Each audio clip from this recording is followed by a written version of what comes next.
Hello everyone, teaching value में एक बार फिर हम सभी का स्वागत करते हैं और आशा करते हैं कि आप सभी ठीक होंगे। मैं हूं आपका दोस्त डॉक्टर ए आर लोन। आज हम एक बुक का रिव्यू करने जा रहे हैं। इस बुक का नाम है माइनर फाइला।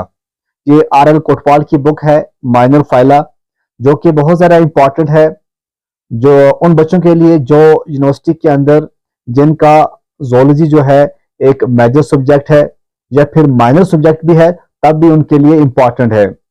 खासकर जो एमएससी लेवल में पढ़ रहे हैं, जो एमएससी कर रहे हैं, उन बच्चों के लिए भी ये माइनर फाइला जो बुक है ये इंपॉर्टेंट है, क्योंकि जो टॉपिक्स आपको वर्टिब्रेट कोटपाल या इनवर्टिब्रेट कोटपाल की बुक से नहीं मिलते हैं, वो टॉपिक्स आपको माइनर फाइला आरएल कोटपाल से मिल सकते हैं। तो हम देखेंगे, सबसे पहले हम देखते हैं, ये रस्तोगी पब्लिकेशन की बुक है और हम बात करें इसका नाम, जैसे मैंने पहले बताया, माइनर फाइला है।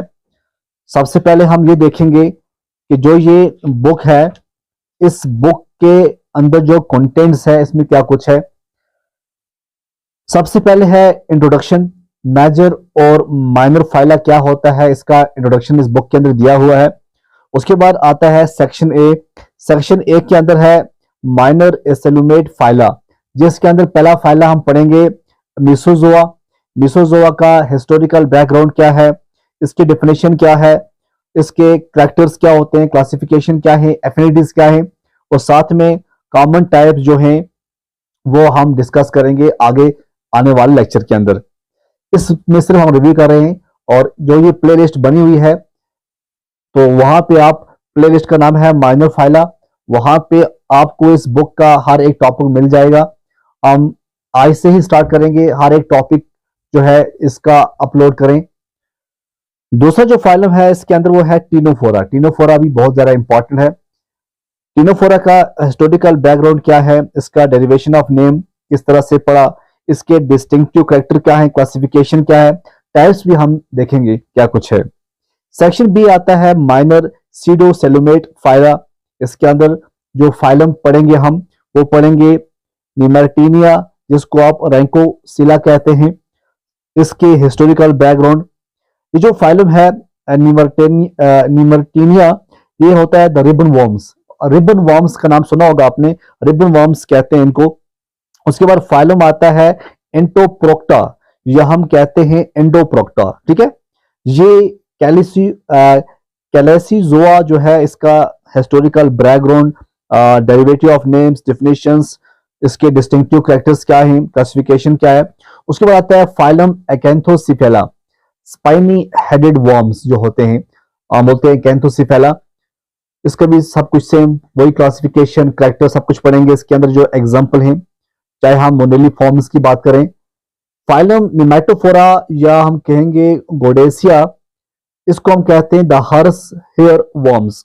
इसका हिस्टोरिकल बैकग्राउंड, इसकी जनरल कैरेक्टर्स, इसके कैरेक्टर, क्लासिफिकेशन और एग्जांपल। उसके बाद बहुत ज्यादा इंपॉर्टेंट जो है वो है फाइलम रोटिफिरा, या हम कहते हैं रोटेटोरिया। इसे हम व्हील एनिमल्क्यूल्स भी कहते हैं। ये टॉपिक बहुत ज्यादा इंपॉर्टेंट है एमएससी लेवल, जो एमएससी जोलॉजी के अंदर पढ़ रहे हैं। फाइलम गैस्ट्रोट्रैकिया, इसका हिस्टोरिकल बैकग्राउंड क्या है। फाइलम काइनोरैंकिया, या हम कहते हैं अकाइनोडीरा, ये जो है ये भी इंपॉर्टेंट है, इसका सब कुछ पढ़ेंगे हम। सेक्शन सी आता है माइनर सिलोमेट फाइला। इसके अंदर हम पहला पढ़ेंगे एक्टोप्रोक्टा, जिसे हम कहते हैं फाइलम ब्रायोजोआ। इसका historical background, polymorphism, general accounts, इसकी क्लासिफिकेशन और इसके जो भी एग्जांपल्स होंगे वो हम डिस्कस करेंगे। उसके बाद आता है फाइलम ब्रैक्यूपोडा, इसका हिस्टोरिकल बैकग्राउंड क्या है, क्लासिफिकेशन क्या है। फाइलम फोरोनिडा, फाइलम कैटोगिरेथा, जिसको हम एरोवर्म्स कहते हैं। फाइलम पिरीपुलिडा, उसके बाद है फाइलम सेपनुसलिडा, फाइलम आइकोरिडिया, फाइलम पोगोनोफोरा, या हम जिसे कहते हैं ब्रैकिएटा। तो कुछ इंपॉर्टेंट क्वेश्चंस और हम देखेंगे, तो स्टेप बाय स्टेप आप देखते रहेंगे इस बुक को। इस बुक पूरी को हम आपके लिए लेकर आएंगे, हर एक दिन कोई ना कोई टॉपिक रहेगा, तो हम कोशिश करेंगे कि विद इन मंथ ये जो बुक है ये पूरी कंप्लीट हो जाए। जो भी टॉपिक्स इसके अंदर दिए गए हैं वो हम पॉइंट टू पॉइंट हम आपके साथ शेयर करेंगे। आई होप आपको पसंद आएंगे।